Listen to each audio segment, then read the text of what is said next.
Assalamu alaikum jami'an and good evening to all. My name is Hala Qamar and I am a senior at Georgetown University in Qatar. It is my pleasure to welcome you all to our next panel, Exhibiting Sudan. As conveners, Georgetown University facilitates these discussions in line with our long-standing speech and expression policy. Here are a few reminders.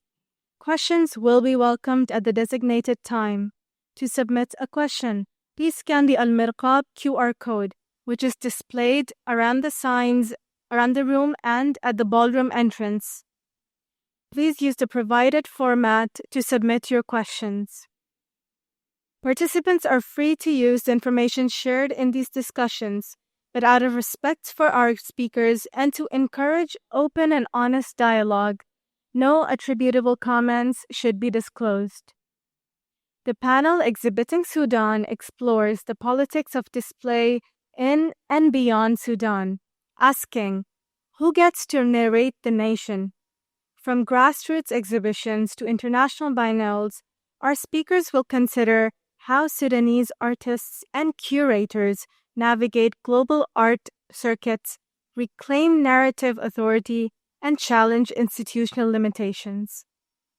Together, they will reflect on how exhibitions serve as spaces for dialogue, reshape public understandings of Sudan, and highlight the role of diaspora communities in cultural programming.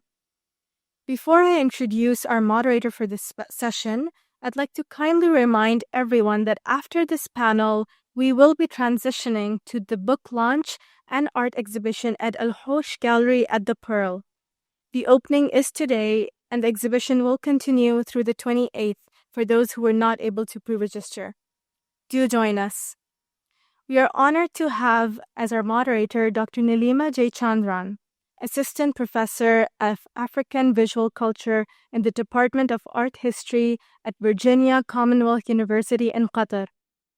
Dr. Jeychandran is an ethnographer, editor, and scholar whose work focuses on oceanic crossovers and the material histories of West, East Africa, and Western India.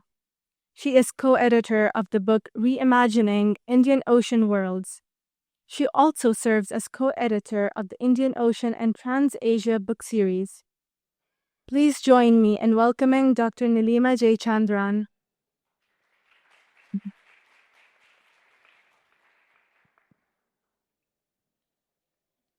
Hello, and I want to welcome you all to the last panel of the day, Exhibiting Sudan.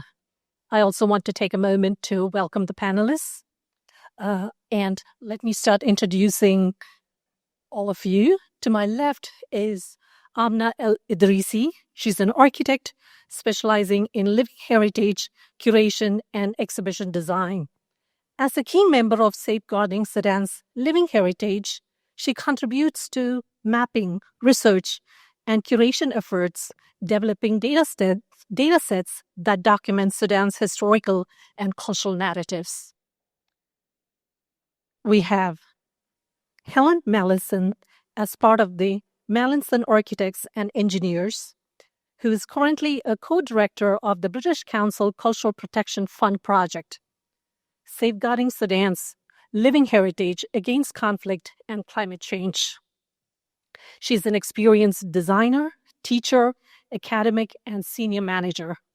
She has been working in Sudan since 2018, when she started as a project manager for the Western Sudan Community Museums project under the leading partnerships of ICC ROM Sharjah and the British Institute of Eastern Africa.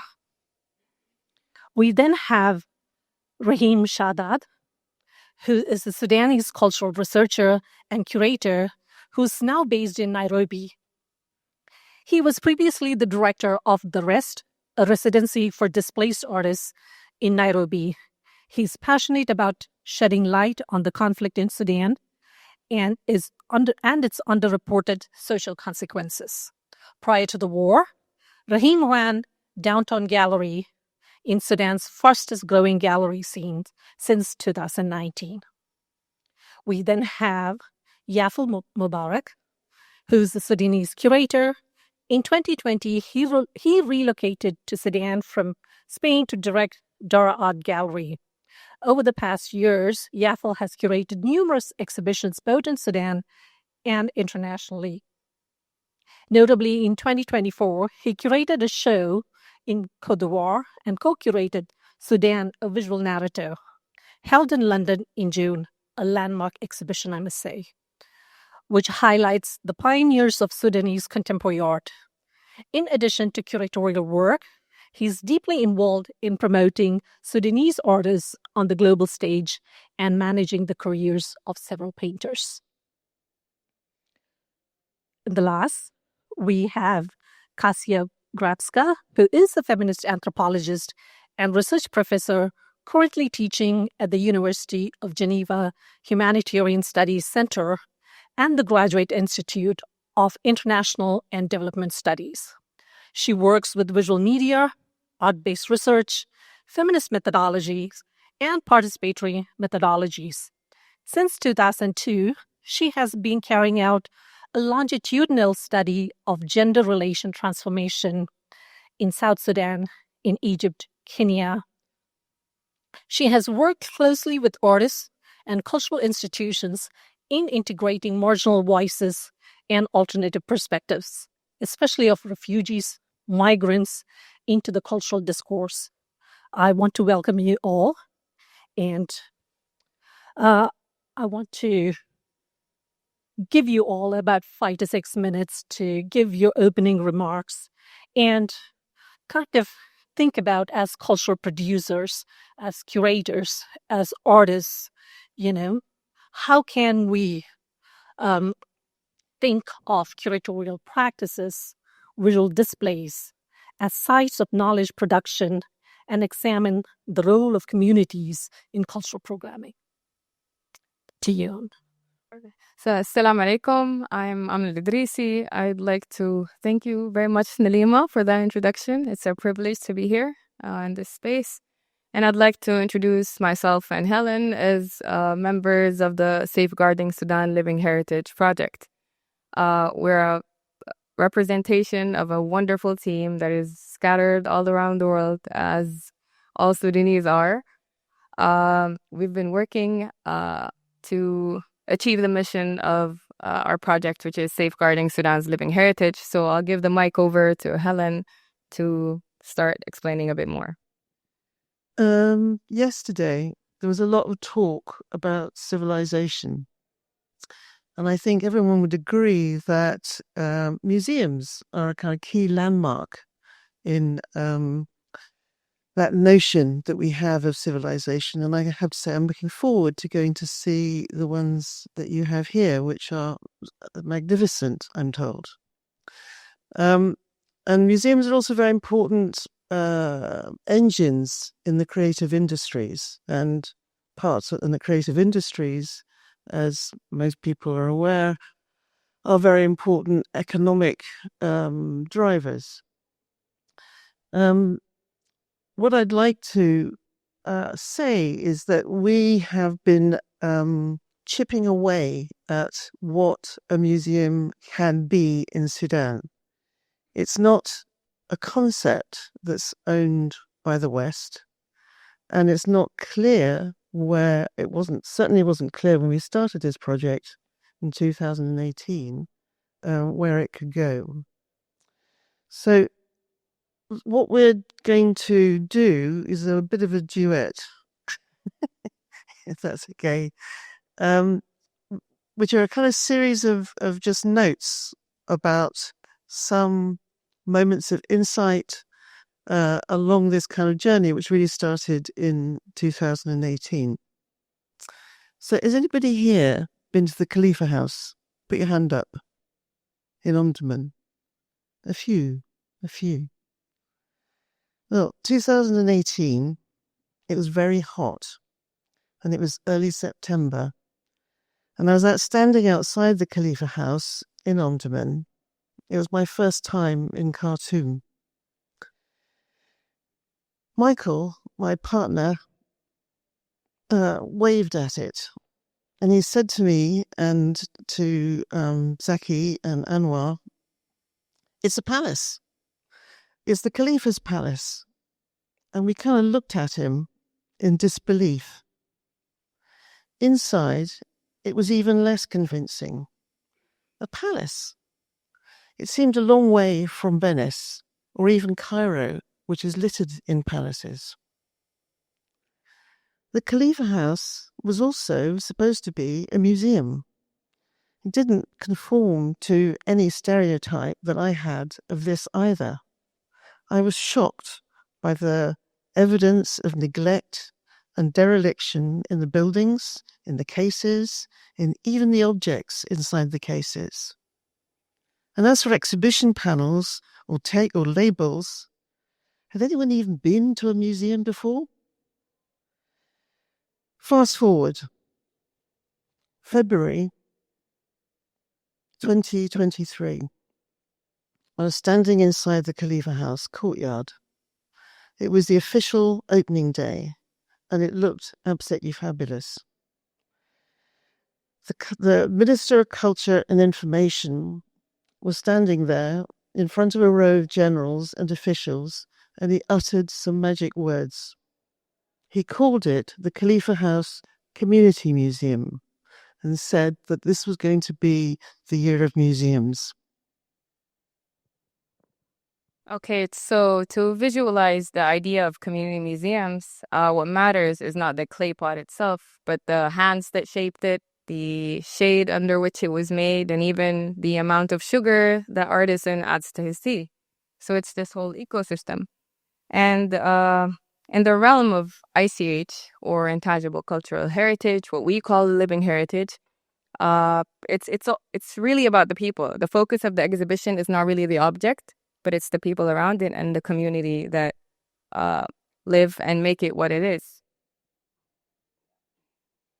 Okay, so November 2018, so a couple of months later in El Obeid Market. I still regret not having bought it.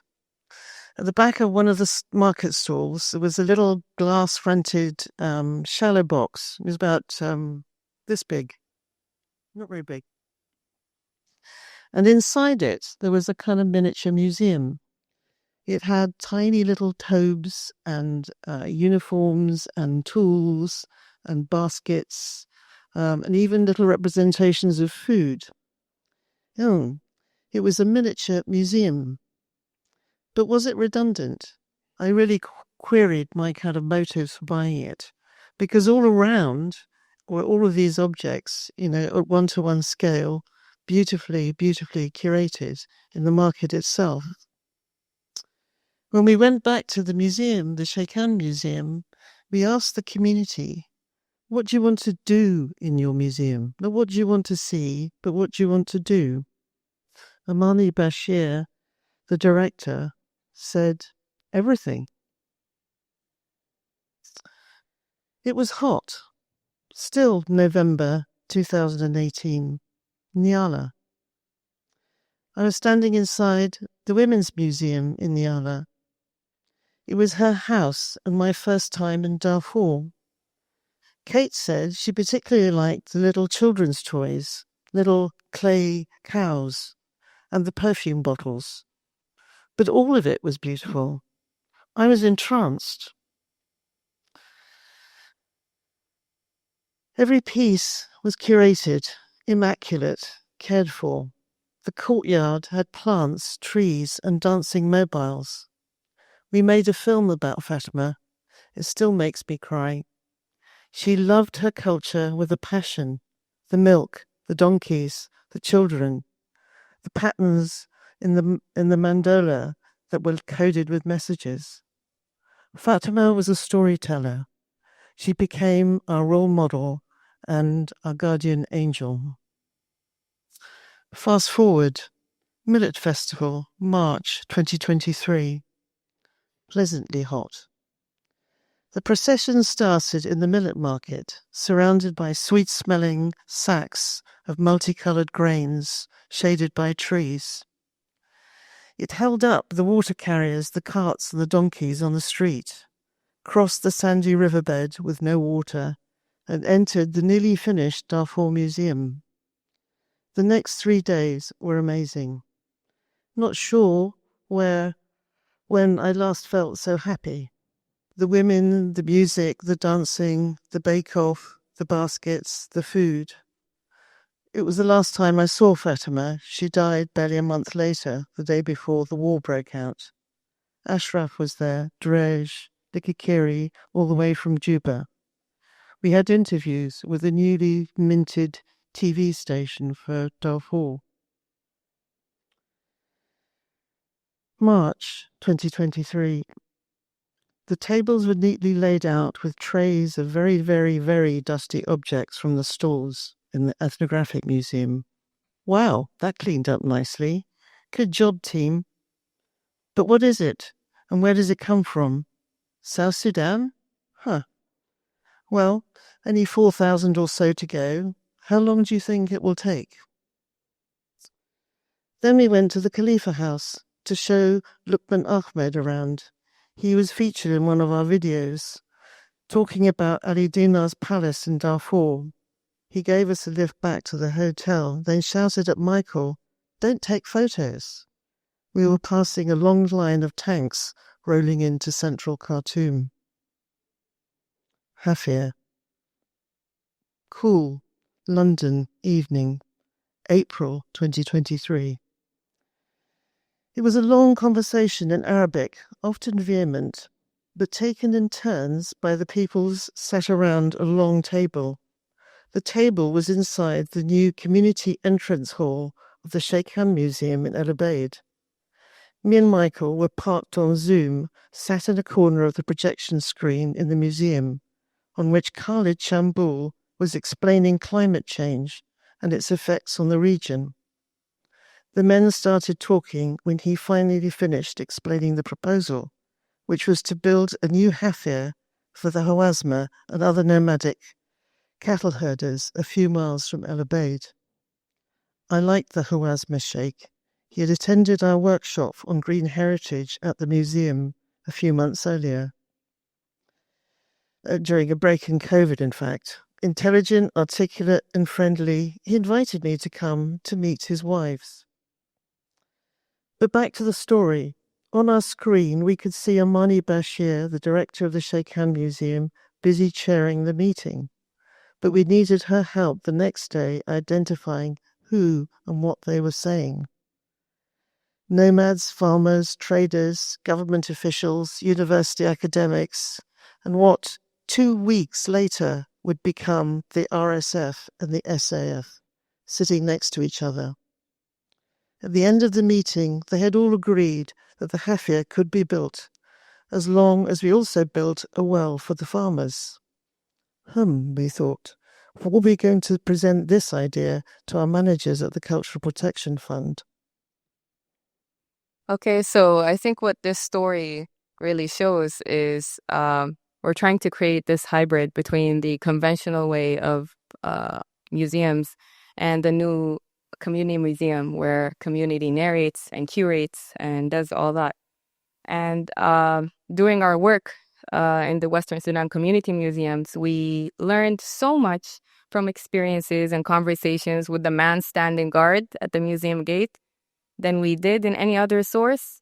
And I think it's due to the stories. The stories they narrated, they carried layers that written texts don't really reflect. So this is not at all setting up oral histories and archives against each other or in opposition in any way, but really enriching maybe the archives with oral histories and then telling the oral histories and validating that through archives. So it's really about this creating this hybrid middle ground of the way museums are made. End of the day, end of day 3, the emergency response workshop at the Hilton Hotel, Cairo. Hi, Aparna. Have you got a minute? We thought it might be a good idea to launch a heritage awareness campaign for living heritage, Sudan's living heritage. Are you or Ikram interested in helping us? I see. Well, we might give it a go anyway. Then there was the stakeholder workshops. Nairobi, Juba, Cairo.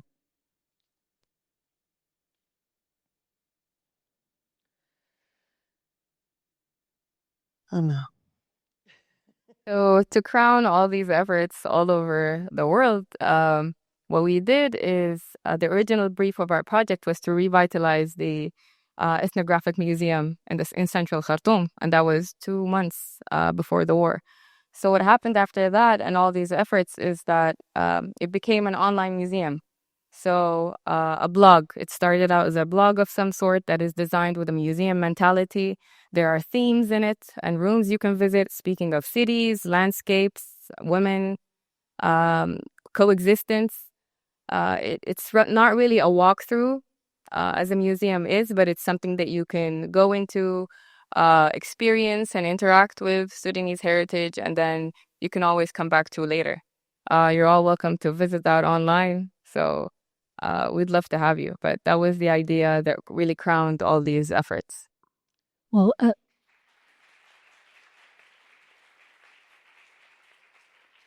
thank you. Thank you, Amna and Helen.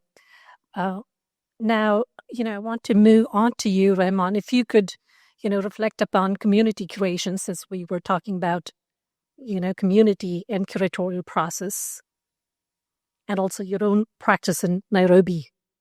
All right. Thank you so much. I'm very honored to be in this panel and in this conference. I think it's a beautiful space and a beautiful collection of intellectuals. Actually, the question is about me talking about the community and setup, but actually my entire preparation has been about, I'm going to come here and I'm going to talk about individualism. I'm probably the youngest panelist in this conference, so I want to talk about me. So, because that's literally what curatorial work for me has been. I mean, how many of the people in the audience right now are wearing clothes that they have made themselves? If you are wearing something that you have made, can you raise your hand for us? You have one person over here. This is Rashid Diab, of course. But most of us have gotten up this morning and chose something to wear. And that's exactly what being a curator is. The product is not necessarily ours. And that's something I have to highlight as we start this conversation about curatorial shape and curatorial work and reclamation. The product is not ours. What we do with the product is we extend the value of the product. We extend the meaning of the product. What we try to do is we try to create relevance of the product to our own personal stories and our own personal ambitions and aspirations. And that's what curatorial work has been for me. I was trying to find myself. And I started this in 2019. Actually, it started in 2015, very early on, through something called Soul for Change. It was a movement.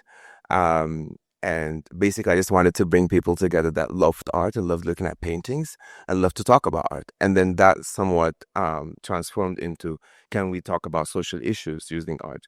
And it wasn't like big paintings. It wasn't like modernist movements and contemporary movement and alter contemporary. No, it was just like students in college painting using charcoal and so simple, very simple stuff. Coming into the revolution 2019, that transformed into something much bigger than that.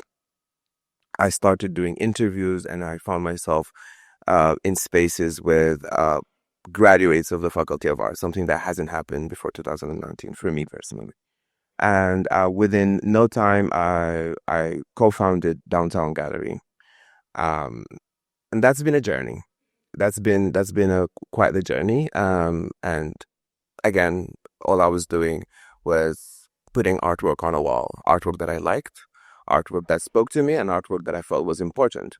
I did not at the moment understand what I was doing, and I did not understand that I was taking on a responsibility that, I never even knew about. We were talking about a private gallery in the middle of Khartoum at a time where there were no private galleries. I mean, maybe except for Yafil, what Yafil is doing. But that's what I was doing, and it was a public gallery, public in terms of who can come and who can enjoy the art. In 2022, a lot of information that a lot of people don't know, except people in the gallery's private circles, that in 2022, our records showed that since we moved to Khartoum too, because we had a previous location in Souk Al Arabi, then we moved to Khartoum too, Downtown Gallery made $250,000 in revenue. And we're working with 65 artists. So you're talking about enabling 65 artists with almost $250,000. That is a market. That is an industry. This is lives, these are families, and this is also enabling an agency, because these artists created studios, these artists bought better paint, these artists bought better canvases, these artists started courses that they wanted to start. So they enabled themselves. They used these resources for something. And again, I never signed up for the responsibility. Now, going into 2023 and the war starting, and there's these 65 artists that I'm working with, 65 artists that are somewhat part of whatever dream that I have for myself. And we're sharing dreams here, right? We're having a conversation here. The war started, and I immediately felt this internal feeling that I have to do something. These 65 people or 68 people that I'm working with, and I have 550 paintings in my gallery that is theirs. The product is not mine. I have a responsibility. So immediately when the war started, I started this Sponsor an Artist campaign, which was basically an online fundraiser for artists to sort of evacuate artists out of Khartoum. We started the campaign and we managed to evacuate 45 artists. We collected around $17,000 through personal donations. And then right after that, I found myself in Nairobi through a phone call. It was just a random phone call. It's like, hey, the airport of Sudan is bombed. Where should I go? Come to Nairobi. Ended up living in Nairobi for 2 years and organizing a program for 39 artists, filmmakers, painters, musicians, multidisciplinary artists. We designed a program called The Rest, or The Rest Residency. And it was one of the most beautiful projects and most valuable projects I've ever done in my life, but also the most difficult projects I've ever done in my life. It was a project that I was working with people who directly were going through risk and going through sort of insane things. And the amount of every day, the amount of I wake up and they're like, okay, we're managing artists, you're doing workshops with them, you're doing curatorial work, you're meeting with them, all of that. And going through that every single day and hearing all of these very intense stories and the artwork that they were painting was also very aggressive. I lost my own story. I forgot what I was going through. I forgot the fact that I haven't seen my family in a year and a half. And I was just very indulged with that story, and and that's the difficult part of going through that journey. So concluding. That's what I want to talk about today. I want to talk about the idea that through doing our own ambitions and following our own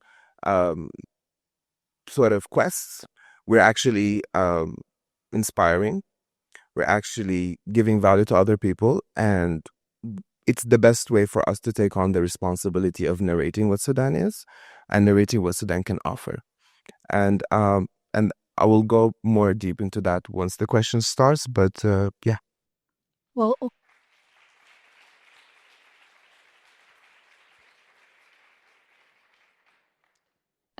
thank you. I do hear you. Often when we are mounting an exhibition, we do not understand the gravity of the subject. It's only through the curatorial process that we are really able to unravel many of these things. Yafil, I'd like to move on to you. Thank you. Thank you very much. I'm going to try and answer the question as best as I can and with my own experience. Good evening, ladies and gentlemen. Hope you're all doing well on this lovely evening. Being here is an absolute honor for me. This one-of-a-kind endeavor is an absolute necessity for the Sudanese community and for the world as a whole. I am ever grateful to the Georgetown University in Qatar for having all of us here for this dedicated and intentional focus on the Sudanese people through the arts. This questions regarding representing Sudan, the heritage, and in my case, and like Raheem's and fellow panelists on the international stage, and who gets to narrate the stories of the artists and the people in the country is very important. In my experience, it is always a delicate subject to speak for others, to interpret the vast spectre of thought that is poured into the limited expression of language, whether this language be visual or auditive. Grasping a nation's entire artistic narrative and presenting it is tough work. One cannot pretend to mention each and every factor that produces our cultural output. I argue that politics is but a part of that discourse. Furthermore, as a philosopher, I stand by the idea that you can't really do politics when the regime you're in is absolutist. Perhaps in a democratic one, which the Sudanese people tried to obtain. But with politics, we also tend to forget that there's a very sophist nature, full of personal agendas as well. With this in mind, what I never do is get political when speaking of Sudanese contemporary art. Politics and ideology do not define the history of Sudanese contemporary art, nor to its present. Rather, there are political or ideological factors that influence epochs in the epic that is Sudanese contemporary art. I refuse to allow war to take hostage of the plight of the Sudanese art in the present and past. War does not define our art. It may shape it, but all over I see painters that do not deal with the war themes, nor should they. Others do, and that's absolutely fine. It's normal and accepted. By this, I do not mean that an artist or curator can make a political or ideological comment within the thesis of their work or the biography and so on. But when it comes to presenting my country abroad, I don't squabble with things that do not concern the situation. The story of our art is beyond these things, which us artists, architects, and curators and so on have no control over. Our mission is to investigate the modes of expression that spill out of our consciousness into the world. This is the story of a young nation that is finding itself ontologically, a nation that is giving direct access to its inner realms of creation and ever different ways of perception. We are not politicians. We don't control anything regarding the war. We can't stop it. But Sudanese art is an essential part of the narrative of the country. It is seeping with philosophical thoughts and declarations. It is filled with questions and interpretations of life. Since the beginning of easel painting, no more than 100 years, it's only but evolved and visited all corners of the world. Moreover, it etches the Sudanese civilization into world history. However, we ought not to confuse being part of world history, of world art, with being at par with it. And by no means do I mean in quality, but rather in the uncontaminated flow that we were experiencing within our ecosphere. Before the war, the art scene in Sudan was flourishing. New galleries that were appearing, private shows, artists setting up studios. We were not dealing with the international sphere, where there are vultures with long-worded contracts and dubious practices, and bananas sellotaped to walls.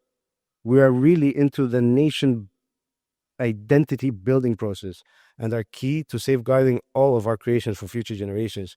This is why I went back to Sudan in 2019 to finally start to take care of my family heritage, of my country's heritage. I could see that there was trouble coming. By archiving and restoring the works of my father Rashid Diab, at the same time, I also started to direct that art gallery. I found a wonderful playground of artists and curators creating all of these wonderful events.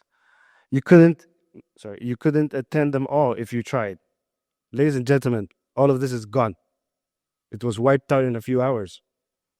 Want to know why I keep going on the international stage and presenting Sudan? It's because I'm not dead. It's because the artillery rounds fell 2 houses down. It's because when leaving the siege of Khartoum, the mortars are falling 10 feet away from the car. I'm alive, and this is the thing that I can keep doing. This is why we all do this, because they didn't kill us.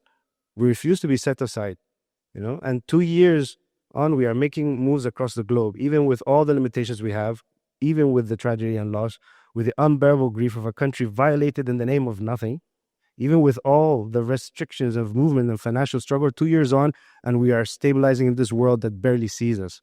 So thank you once again, Georgetown University, for seeing us.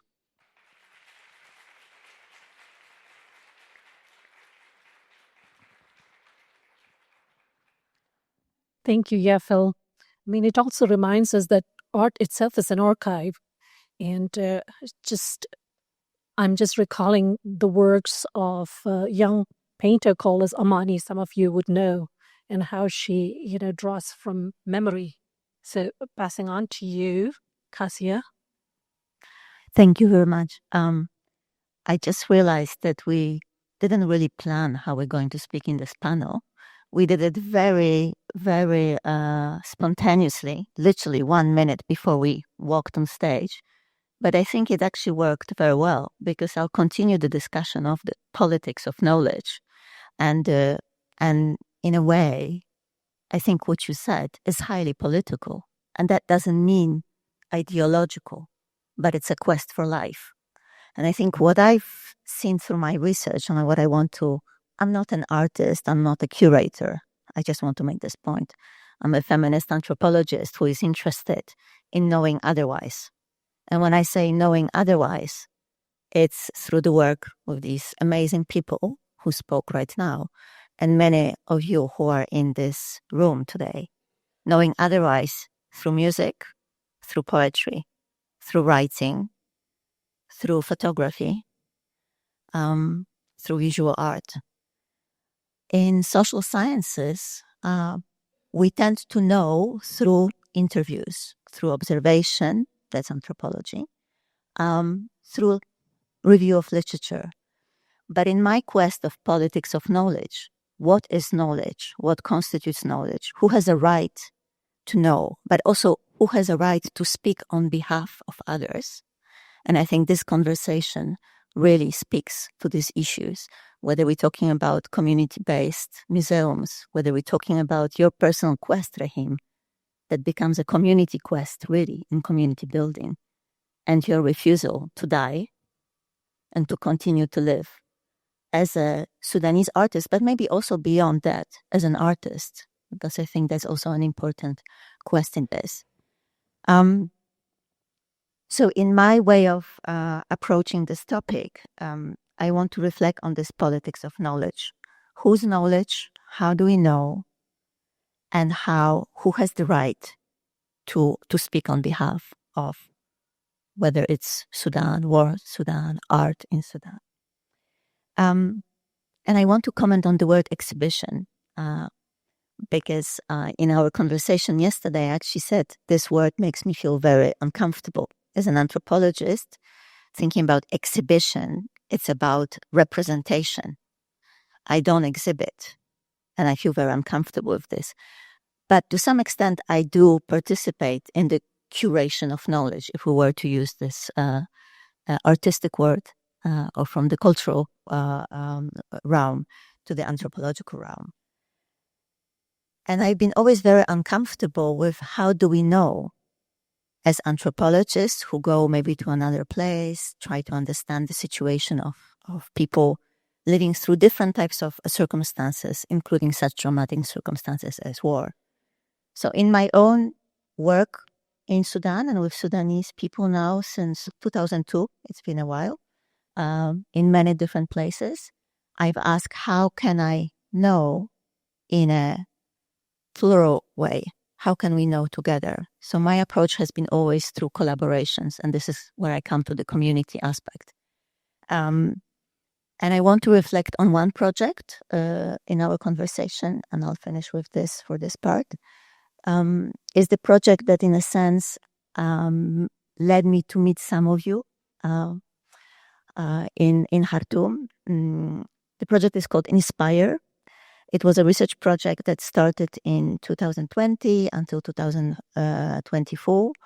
The project, in this anthropological project, we looked at how artists living in either in conditions of political violence, under conditions of political violence, in the context of war or displacement, how they understood their own realities, what were the basis of their own inspiration, and how do they try or not through their art to inspire others, to continue this conversation of imagination beyond conditions of suffering. So this project was done also in Sudan, and I want to mention the name of a person who should be here with me, and she's not because of the conditions of the immigration in Egypt. Rahiem Shadad, who is a curator and really she should be speaking here, not me, but she couldn't come because of the visa regulations and in Egypt, so she cannot leave Egypt. but work with her and with Rahiem and many others in this room. And also Azza Aziz, I want to mention, she's there. We were together in this project. We are still together. I think we've learned a lot how to speak or how to think about Sudan, creative, scene art, war, political transformation in plural ways, in situated knowledge. How can we know better through arts and with artists? So I'll talk more about this project later on, but that's the introduction. Thank you.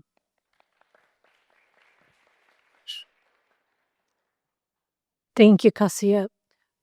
You just remind me of some of the conversation that I usually have in my class, but also some of the conversations that I had in my graduate class at UCLA about the fraughtness of the term exhibit itself, and also broadly exhibition, and how curation is often a better term. And speaking of curation, I wanted to ask you, because you're artists, you're cultural producers, you're also doing digital humanities project. I want to kind of ask you, how are you kind of, documenting the built environments, the lived heritage or the living heritage, life worlds, and how are you kind of, visually manifesting Sudan's past and present heritage and showcasing it to express social, cultural, and political transformation? So if you could all be brief and answer it in 2 to 3 minutes. Okay, so it's I think I'm afraid it's going to be a lot of repetition of the same sentiment of Sudan and all the indigenous knowledge systems in Sudan being very oral, and depending on people telling us things. So we wanted to just showcase one very minor effort of our project, which was basically speaking to many people around Sudan, collaborating with so many photographers, and just making these flashcards of just simple everyday Sudanese cultural elements. So this is basically Hulumur, and it's a photograph of a Sudanese artist that made this. And then there are very basic sort of explanation of what it is. And it might look like a small deck of cards, but it took a while, a very long while, and so many people to just extract that knowledge that for many of us, it's the default. It might be very difficult to explain something in Sudanese heritage, but with the war, we want to make sure to articulate that and, have it in writing. As simple flashcards that you can just, refresh your Sudanese heritage, not to simplify it too much, but essentially that's one effort maybe of trying to bridge that and translate that into, exhibitions. Do you also want to say the name of your digital humanities site? So it's just the project name. So it's sslh.online, and that's it basically has everything that our project has ever worked on. We have a YouTube channel with videos documenting many different things. We have a platform for children called Domkiki, where it speaks of Sudanese animals, and Khumfusana is counting Sudanese objects. So we try to take all the information that we have from the past projects and the archives and just translate that into different generations, different geographies, if I may say. Helen, would you like to add anything to that sentiment? Oh, for the 3 Western Sudan community museums, we didn't give up on the idea of what everybody liked about museums, which is fancy cases and, beautifully made panels and blah, blah.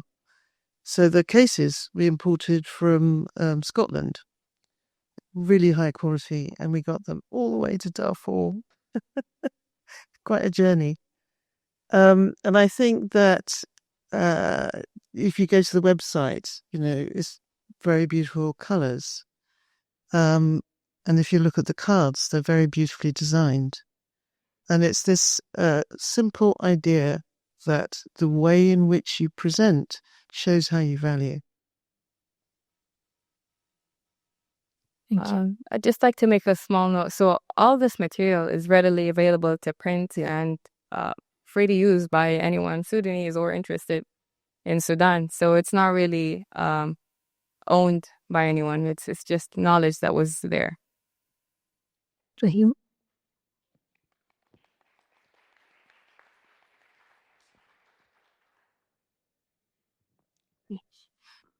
Yes. All right. Okay, so in my exhibition experience, I haven't really worked a lot with the past in that kind of way. So I think my exhibition experience starts from contemporary to ultra contemporary, but doesn't really go into modernist movements. I think Yafil have better experience than I do in terms of exhibiting modernist movements, like from Ibrahim al-Salahi and the whole gang. You can talk about the modernist moment. And that's also a good way to kind of, build on the Khartoum school. That's very true. And I think in my exhibit, my curatorial experience, what I've noticed is that we expect people to know about what the artist created during that time, but really people are not really that much aware. I don't think there is a general knowledge about what made As-Salahi so great, what made Shibrin so great, what made Kamala so great. I don't think there is enough knowledge, and I try my best to showcase that. So in my exhibitions, one dominant theme that you would see is me exhibiting an older artist next to a younger artist, and it's kind of my way of showcasing how the absorption of whatever is going on or the context can be expressed differently throughout generations, and also what they experience might actually be different in itself. Now, one important thing that we have to mention, I think it was mentioned maybe in the previous sessions, where it's important to highlight now that we're talking about exhibitions, galleries, and museums, is the 30 years of Omar al-Bashir and what they have done, and the amount of times you would have Amnesia or the NIS walking into your shows and closing down galleries. I mean, in 1970, and even before Amna al-Bashir, actually, it was just this movement that started to happen, I guess, in the late years of Jafar Nimeri. I call them the crazy years, because he's the same guy who signed the peace agreement in South Sudan, and then he's the one who started the genocide there. So that is the same period that Abu Jinzir Gallery, which was supposed to be the first ever private gallery in Sudan, public gallery in Sudan, was closed.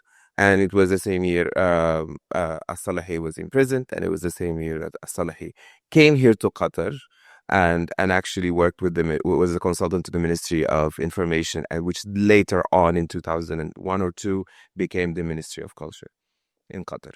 So, so there's a lot of information. There's a lot of things about these older generation artists and the modernist movement that I don't think people reflect upon enough.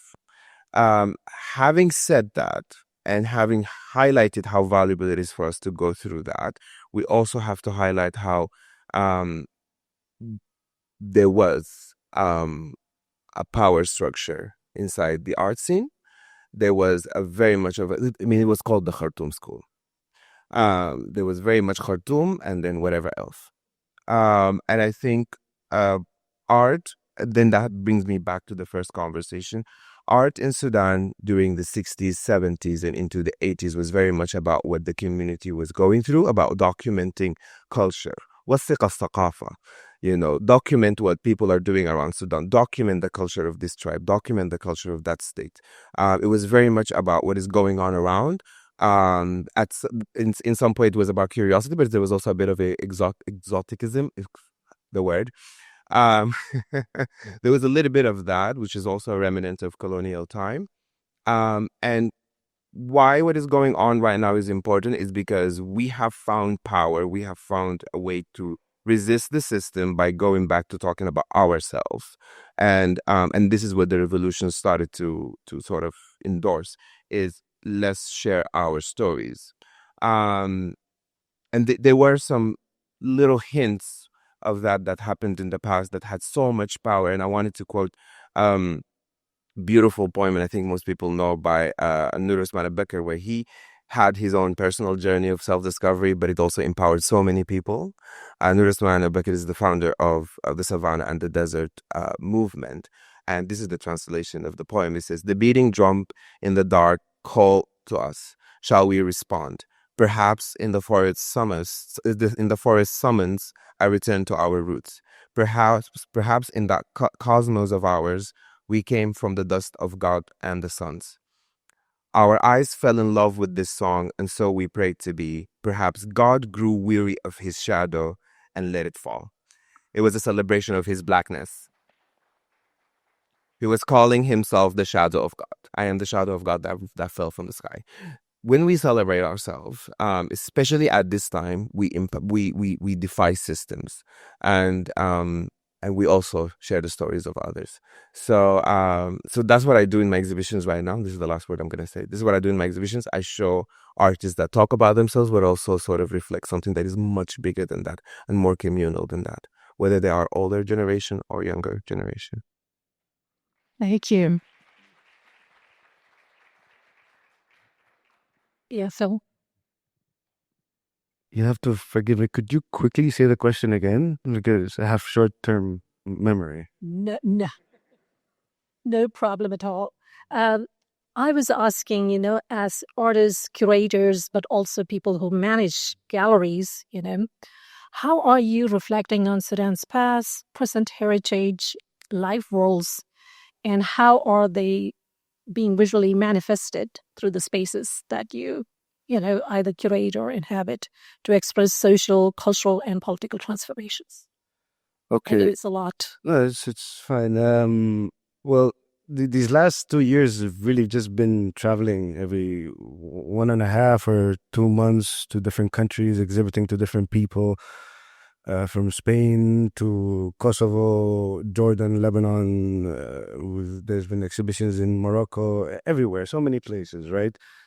And in Sweden, we decided to participate in a new biennial about Arab art, and they invited Sudan and they gave us a booth, and we managed to take works of 7 Sudanese contemporary artists, and all the people going inside, the young students and the Swedes from Malmo, right? They would walk in and they'd be surprised because first, generally people don't know Sudan.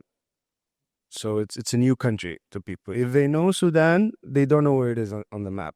If they know where it's on the map, that's about all they know. And some comments even like, "Oh, isn't that the country that's always at war?" And that's like, let me hold you back on that. Like you don't know the country, and usually people don't know it, and they experience Sudan for the first time with these beautiful works. And that's how they enter the dialogue into what the Sudanese mind is like, and all these different people from different areas of the country trying to regurgitate their own minds out for us. And so I always try to have a exclusively neutral and philosophical approach. I always approach with the truth first, and I answer people's questions as honestly as I can. And it's really amazing. Also, same thing happened in the north of Spain, in Bilbao, at an art fair. Sudan hasn't been in art fairs, international art fairs, so people are waiting to know. And we are actually providing the first contact of Sudan in this way, instead of, the horrid news that we see. So this is one thing that I really, really enjoy, is presenting it in that sense. Yeah. Thank you. Kasia? Yes, so we go back to exhibition. So for this Inspire project that I told you about, one question that we ask ourselves as social scientists, anthropologists, working with artists, was what project, research project on inspiration of artists, what does this bring to artists? What's the value of this project to artists? And some of the artists we were working with, they said, well, how about showing our work, what we do? So we came up with this idea of a platform, a website for the project. Initially, we started it as really a website as an archive, potentially an archive of our project. It's called gallery.com, inspire.gallery. And in this platform, we started gathering profiles of artists we were working with. But we weren't defining what the artists should say or how they should present themselves. It was a very collaborative process. So artists would define what they wanted to show, what they wanted to talk about. We had musicians, filmmakers. Well, Suzy Mirgani is one of the artists. This is how I started, how I got to know you through the project. So thank you, Suzy, for the invitation here. And Rahiem is also there. But it was really coming from the perspective of the artist. So this idea of representation and collaborative process making.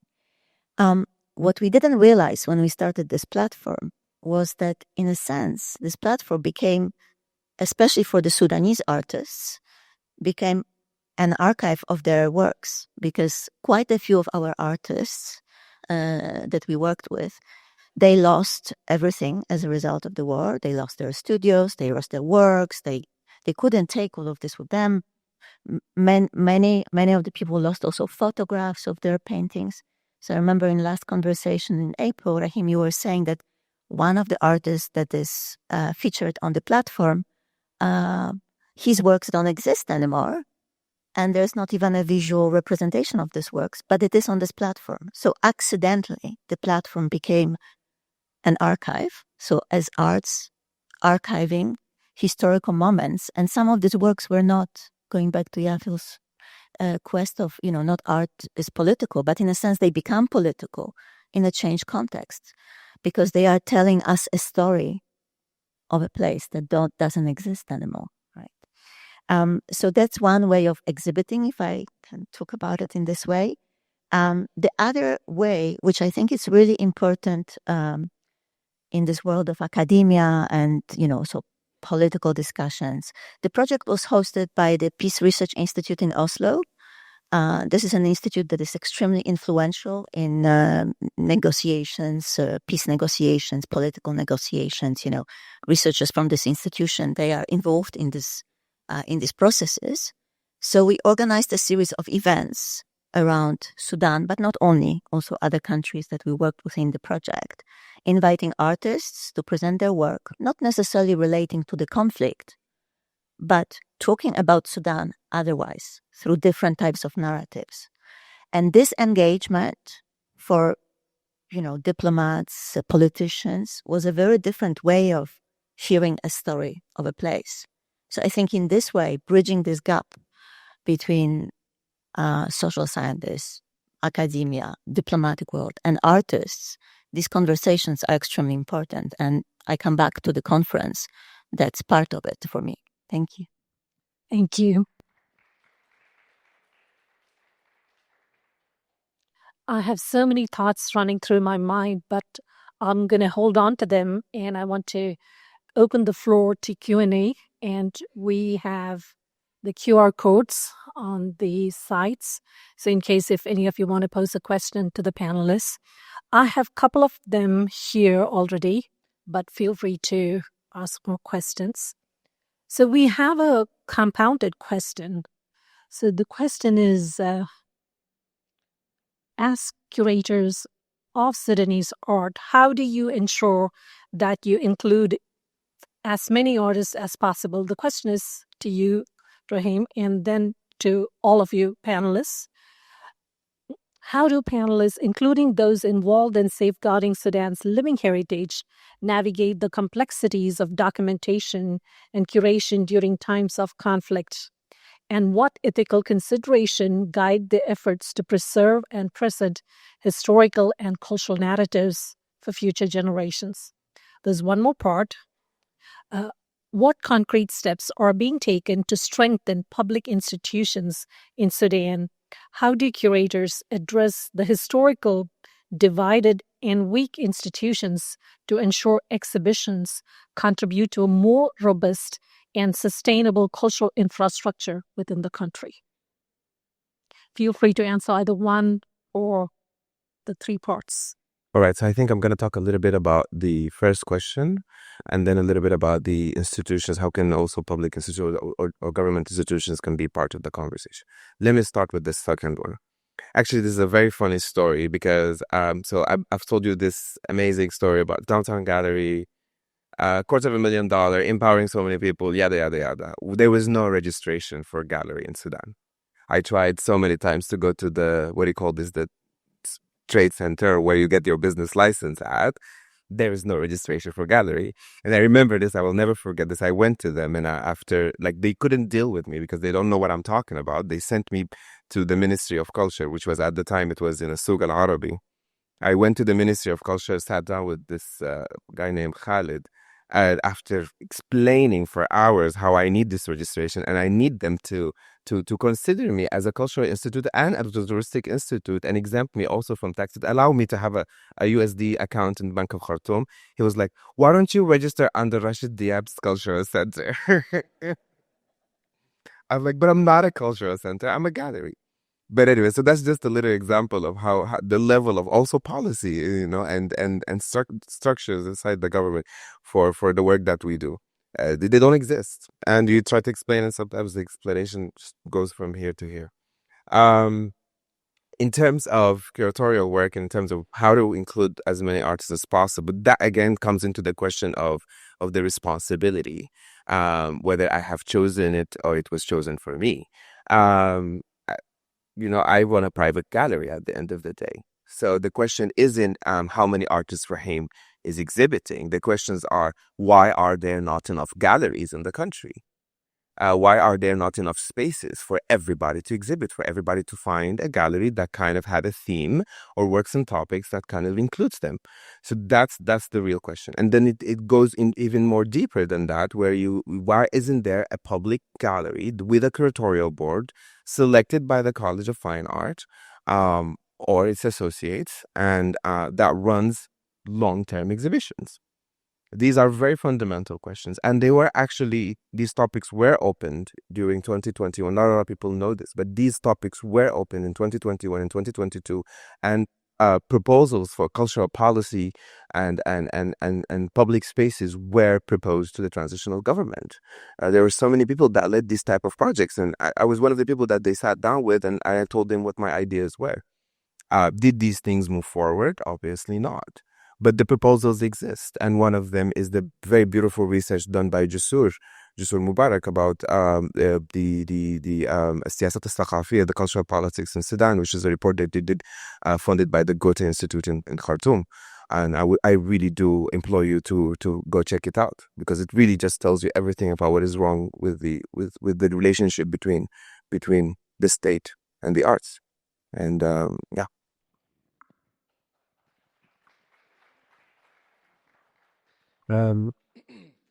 This is really, really funny, Rahiem, the gallery registration situation. And this is something that has always been plaguing Sudanese contemporary art through the ministries and so on, because it pretty much doesn't exist, to the point where you're not even understood as that paintings can be sold and taxed, you know? So we're living in a very interesting situation, right? Where we're not even recognized as people working, rather maybe some sort of, you know, crazy folks that think you stare at a wall for some time and you get some knowledge or something like that, right? So, and it's very true that we needed more galleries. Everybody has a different taste. For example, when I select my artist, the first thing is how many can I handle? And then the temperament of the artists that I am going to work with, because it's very tough to work with artists, you know. It's difficult. There are lots of expectations, you know, and you have to translate their words when they speak into, you know, reasonable things sometimes. And but I definitely choose artworks also to my liking. I cannot exhibit something that I personally do not find attractive, and that's another of my ways of selecting. As for the public institutions, which was I think the third part of the question, there's something happened in Spain, in Madrid, which was beautiful. Me and Rahiem was curating the exhibition in Casa Arabe. And we had a new ambassador from Sudan to Spain. They had been there a year, Her Excellency Maha Ayoub. And it was, I think, the first time in my life where I saw a robust and constant and intentional following up with the artists, the curators, and the projects. So we were honored at the Sudanese embassy. And when we wanted to find a new place for the exhibition, before we knew it, she had already made contacts with several institutions and was pushing and pushing to try and get our project that we now started to do together into the future. And we managed, through her contact, to exhibit in Cordoba in a 500-year-old palace. Even more so, I said, we have very little funds. I said, don't worry. We have a van at the embassy. And they took the seats out of the van. She's like, you need the chauffeur? I'm like, yes, please. These things never happen. And so we were able to take the works with the help of our own institution, the government, the ministry, with this amazing feat to Cordoba in a 500-year-old palace where the people of Cordoba, this multicultural, multi-religious city with one of the largest mosques in the world with a cathedral in the center, and we were right next to it in this 500-year-old palace. And people were, again, mesmerized by what is Sudan, but what I'm finding Sudan to be from my first impression. And those types of things are amazing. They never happen. So that's one thing that was really special in the set of exhibitions, Contemporary Visions of Sudan, it was called. And that's something that never happens, and I'm always very grateful for it.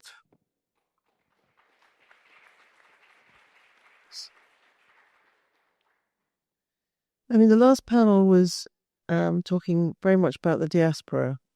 And the whole point about the diaspora, it doesn't exist without a home country. And my experience of Sudan is short. But if you imagine that Sudan is the work of art and how extraordinary it is as a work of art, what struck me with the war was that the scale of displacement is actually an existential threat to that as a work of art. That there's no going back to it as it was before. And couple that with the median age of Sudan being 18 and a half. It's a country of children, most of which have had their childhood completely disrupted, if they haven't even lost it altogether. So, to me, the effort to try and record, to document, to love, to value Sudan's living heritage is a really, really, really important task.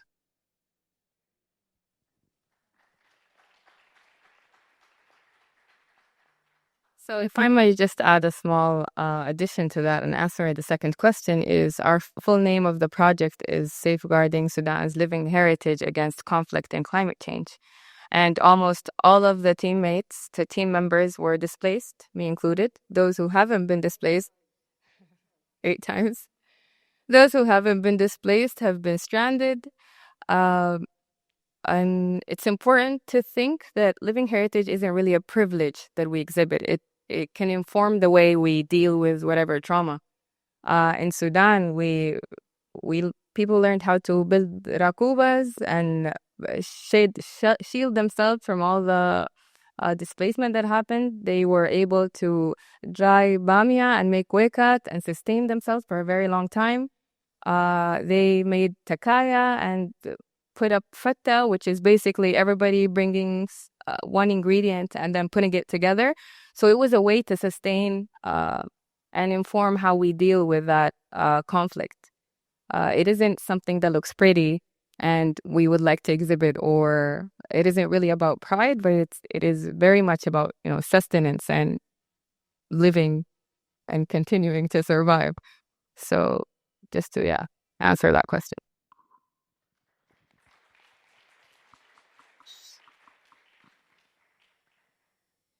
So maybe I turn the question a little bit around and I go back to what Rahiem was talking about, the humanitarian efforts that you mentioned from the onset of the war. Because I think there is this fear of Helen, what you were saying, this amazing Sudanese art, as you described it, the fear of sort of maybe losing some aspect of the diversity, cohesiveness, and the Sudanese art. But on the other hand, I think what we have to also say is how much attention there has been given to Sudanese art since the revolution, really.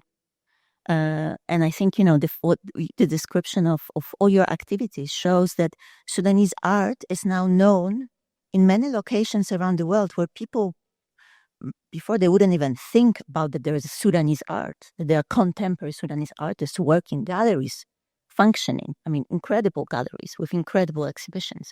So I think there is something incredibly, I would say, imagination about what Sudan is, thanks to all this artistic activity, visual arts, music, poetry, filmmaking. It's really expanding what Sudan is in kind of popular imagination outside of Sudan. But I want to go back to this issue of the efforts of Sudanese artists to help other artists during the war. Because for me, that's the best way of preserving not only life, because when I think about this humanitarian efforts of this sponsorship campaign that you set up, and then the rest house that you talked about, also all the artists that you've assisted and others also. I mean, Rahiem Al is also working in Cairo, the cultural institutions that are also helping your work, also Yafil with the exhibitions, Rashid's work. I mean, Susie's attempts to also do this work here. I think we have to acknowledge all of this incredible energy that goes into it. But I think all of this, one could say, okay, this is a form of cultural humanitarianism. But I think this type of humanitarianism teaches us about the value of life. It's not only about shelter, access to water, access to food. It's about what you were talking about, is access to memory, access to imagination. The meaning of life is so much broader. And I think this, for me, this is what the Sudanese artistic community is showing us. And so for me, that's what I keep with me. And thank you so much to all of you.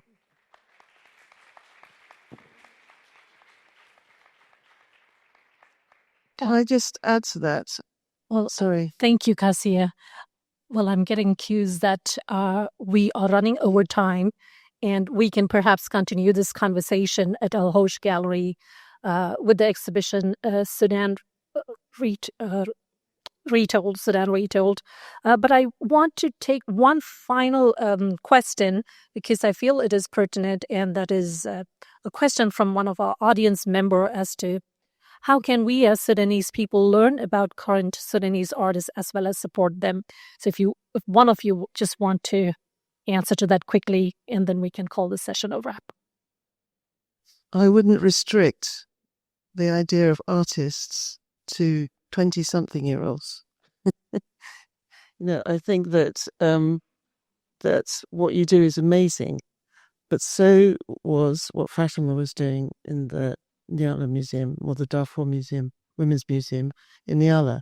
And I think that I would hate for it to polarize between living heritage and what the artists do, as if you were two different communities. Because without each other, where are you?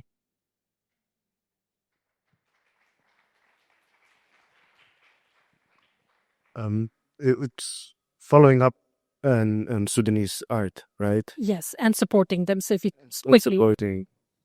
could quickly answer it.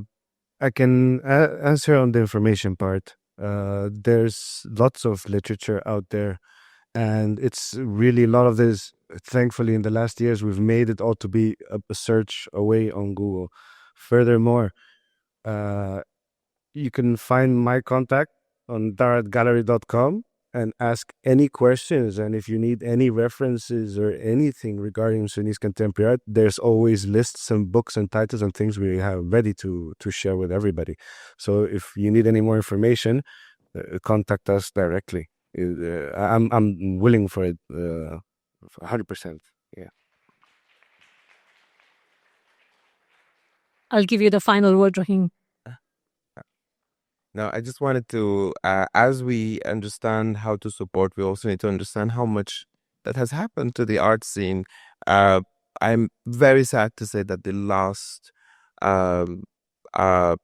artistic sort of organizational collective that was running inside Sudan has just sort of closed down beginning of this year, which was Hulal Gallery in Port Sudan. Right now, there is almost zero collective that is running from inside Sudan.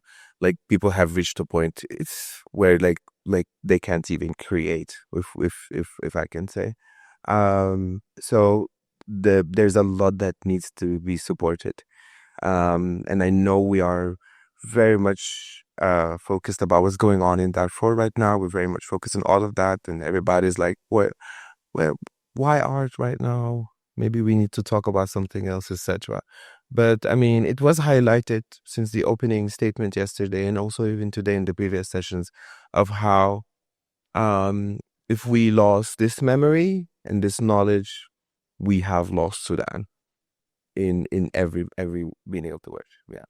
Oh, thank you. And I also want to thank all the panelists. So if you have more questions to our panelists, but also want to know how to support Sudanese artists, institutions, and living heritage, feel free to talk to them after our session, but also at the El Hosh Gallery. Thank you all once again.